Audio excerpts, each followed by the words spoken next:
Or who purchased? Who got the Glock? Right back there, right? Raise your hand for me, please. The Glock person. Oh, who got the? Oh, that was Judge over here. Stump. Right? Yes, right there. Did I get your name right? Yeah, fantastic. I've established I'm not very good with names tonight, so I'm going to make sure we get it right. All right, we are now going to move into our county judge candidates. We're going to draw for speaking order. Could I get Kevin, Liddy, and Eric to come up? Eric Payne to come to the front so we can draw. Russ is supposed to be in charge of drawing. Russ is over there. He's running back.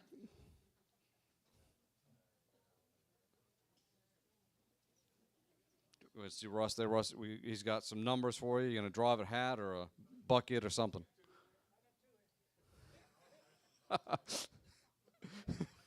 All right.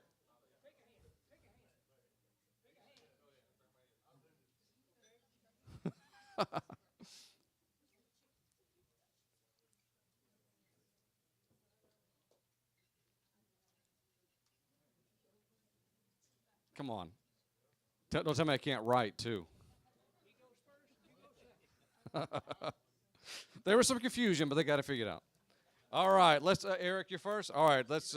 Eric Payne is going to be our first candidate to speak. How long does he have? Russ, how long? Russ, how long do they give him? There you go. Well, first off, I apologize because I am not a speaker, and I'm going to put these glasses on because they just make me look better. I don't need them.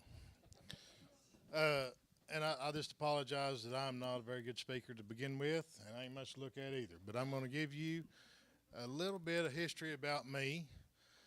I was, and I promise I'll put this together. All right, how about that? I warn you. Okay. So I'm going to give you a little bit of history about me, and then I promise I'll put it together for you, and that's the reason I'm boring you with all these details. So I was raised and lived here all my life. I was born and raised here in Baxter County, southern part of Baxter County. My father ran a construction company in Baxter County, started in about 74, I believe, and ran it until he passed away in 92. I graduated from Norfolk High School. I have raised, I'm married to my wife, God, please let me get this right, 26 years.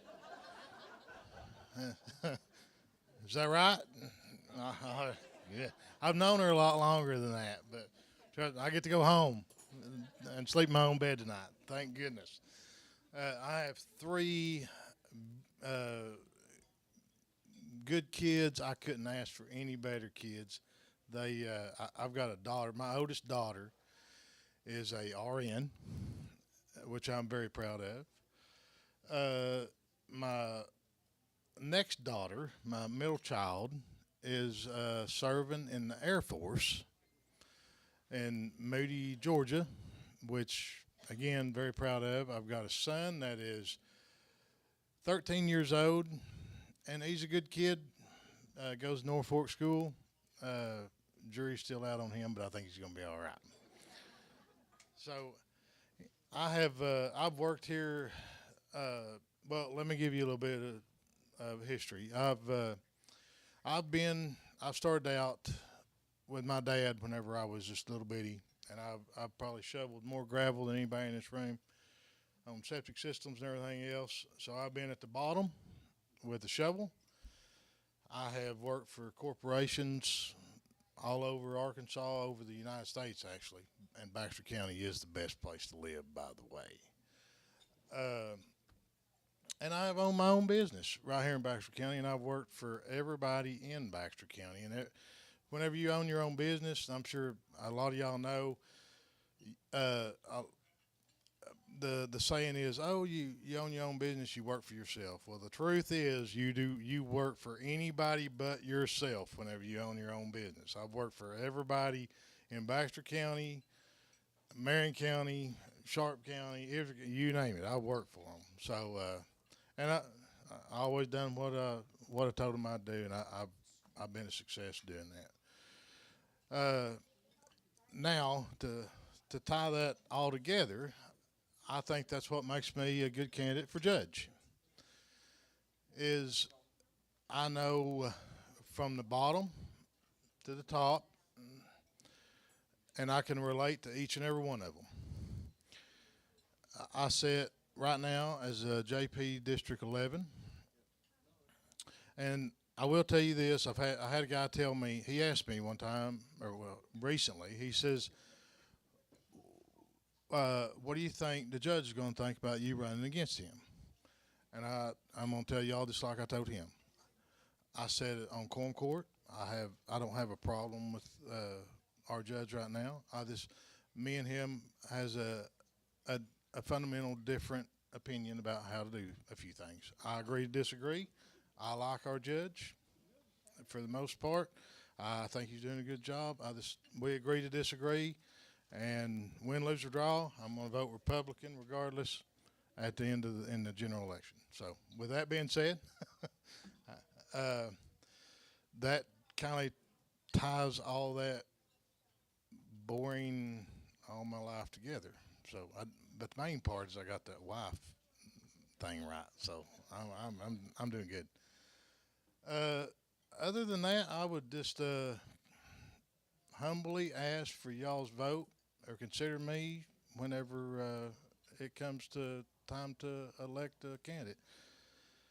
Now, I didn't get a whole bunch of cards. I didn't think there'd be this big a turnout, which I am excited to see. I think united we stand, divided we fall. So this is great, and I want to thank the Baxter County Republican Party for putting this on. I want to thank the Elks Club for having us. And other than that, I'll just quit boring y'all. So, thank y'all.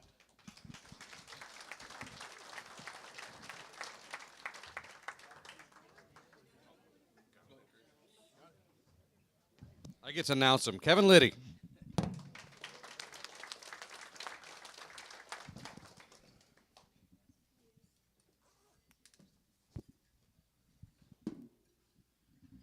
I've got to bring some notes up here with me because there's been a lot of good things happening in Baxter County in the last 3 years. I don't want to leave any of them out. So, anyway, I'm Kevin Liddy, your Baxter County judge, raised in Baxter County. Went to school here in Mountain Home all my career. A little closer. How about we do this right here?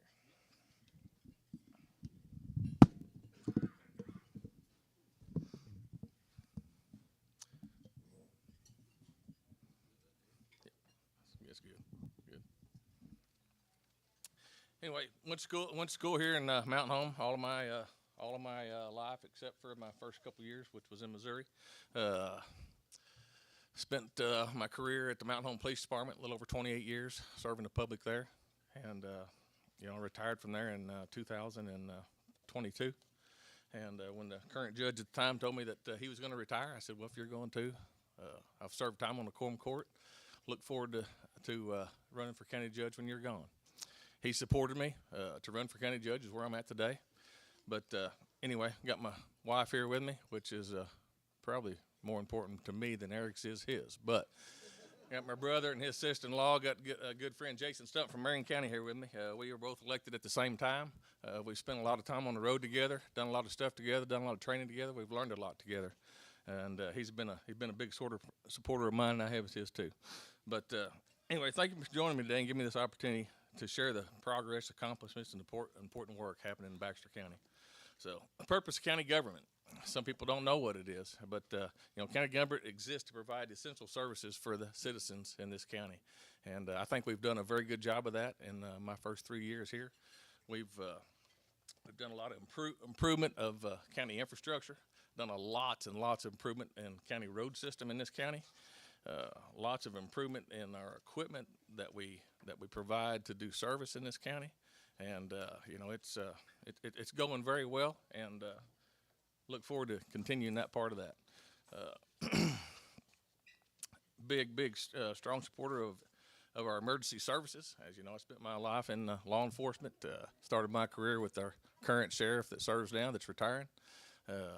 Spent 28 years there, and I think it's very important that we keep improving them services. We improved our 911 services this year, we were one of 3 counties that wasn't on a statewide network in this state, and we switched over and went to that statewide network. Saved lots of dollars when we did it, and we also reached out some. 911 is hard to fund, as our treasurer back there has reminded me since day one, and it's still hard to fund today. We reached out some of our other counties and entities within this county to help us fund 911. Switching over to the state network, like I said, saved us about $60,000 a year, but we've done a lot of things to save money and move Baxter County forward with that. Financial oversight. It's my responsibility for financial oversight, and I take it very seriously. I improve all expenditures that are processed through the county. Working closely together. I made it a priority of mine when I was elected to work closely with our elected officials, and we meet once a month and talk about things like budget issues, policy issues, how to improve the county, and we have a very good working relationship. County roads overview. Some people don't know it. A lot of people don't know it sitting here. We have 587 square miles in Baxter County, about 700 miles of roads, and about 350 of that 700 miles is gravel. It's very, very difficult to take care of, and I'm responsible for its oversight, and I think we have a good program going there with our road and bridge department. Road priorities are based on road use, condition, and safety needs, and we rely on the expertise of our road and bridge department, road and bridge employees, input from the quorum court. 2025, we purchased 2 new graders in Baxter County, which cost us about $700,000. So I inherited some equipment to no fault of anybody's that was aging in this county, and it comes a time to replace everything. And we went from running 6 graders in this county to running 7, and one of them was a replacement, one of them was an addition. So if 7 graders cannot cover the roads in this county, we'll keep improving, we'll buy more. But it's hard to buy more than 2 in 1 year when we bought 2 of them for $700,000. Our county buildings and grounds, courthouse work, we've improved it drastically since I've been here. We had a lot of deteriorating buildings that needed work done, and a lot of it was just facelift type stuff, painting. We replaced all the steps going to the courthouse. We're working hard on getting a grant to replace our handicap access on the north side of our courthouse, and that will probably happen this next year, I would assume. But the county annex that we just quit taking qualifications on to build is a project I looked I'm pretty excited about. But currently we house the assessor and the collector on the south side of the square in its own building. It's not public friendly. Accidents there all the time. I had a gentleman ran over my first year there. But we're going to go over where the First Baptist Church was tore down off 6th Street, and we're going to build a new assessor's office, a collector's office, and a voting center, so we don't have to use the Methodist Church anymore. When we talk about voter security, that's part of it right there. We'll have our own place from now on, and we meet with architects and building contractor the 1st of December, start putting that plan together, and hopefully break ground soon after the 1st of the year. Like our new coroner said a while ago, we've got about $550,000 in a fund that we're going to build a coroner's office, and I told her before the meeting she'll be a big part of that. Although she's not the coroner yet, she's going to be, and she'll be a big part of helping us build that building. And it's coming from the law enforcement background, I know how badly that is needed. Our health department facility that we built my first year was a great addition to our county that will take us in the future for years to come. That was about a $4 million project that the COVID money helped make possible for Baxter County. But it was greatly needed, and it's sure appreciated. But I talked about our new annex and the voting center. I think we'll be proud of that when it comes. Coroner's office. 911 center improvements I talked about. We've saved a lot of money there, and we got some more work to do so that 911 center doesn't cost our general fund as much as it does. We need a little more help from the other cities within this county that we provide services to. Economic development. The gentleman, I forget his name back there, spoke about economic development and not having to drive to a different state to see your kid or your grandkids. I'm a big supporter of economic development. It's got to be the right kind for our community. But I think it's important that we continue to grow our city with economic development as the population grows. We want to be able to keep our kids here to go to work and not drive across the country to see them or their grandkids. And big supporter of economic development that fits our community. So our budget and reserves. You know, the county just passed about a $40 million budget this year, and got a little bit of reserve left there in case we have any major catastrophes happen. But leadership and future growth. Baxter County is growing. Growth requires strong leadership, careful planning, and cooperation across all levels of government. I'm committed to continue to work on this. But that's about all I have there with kind of an update of the county. Recently, I was chosen, got to pat myself on the back here. Recently, I was chosen one of 16 Arkansas County judges to sit on the executive board in this state. That was quite an honor. There's 75 of us out there. I was one of 16 chosen in my 3rd year of service. Start that the first of the year. Really look forward to that and helping plan for the county judges in the future. But with that, I'm going to leave it. Can't take any questions. I'm always good at questions. I can't do that, Chris. But anyway, I would appreciate your vote. We got a lot of good things going on for Baxter County. I always say we're going uphill, but we're going uphill at a rapid pace. And we got a lot more things to accomplish. And I think you'll be proud of what you see in Baxter County in the next few years. And thank you.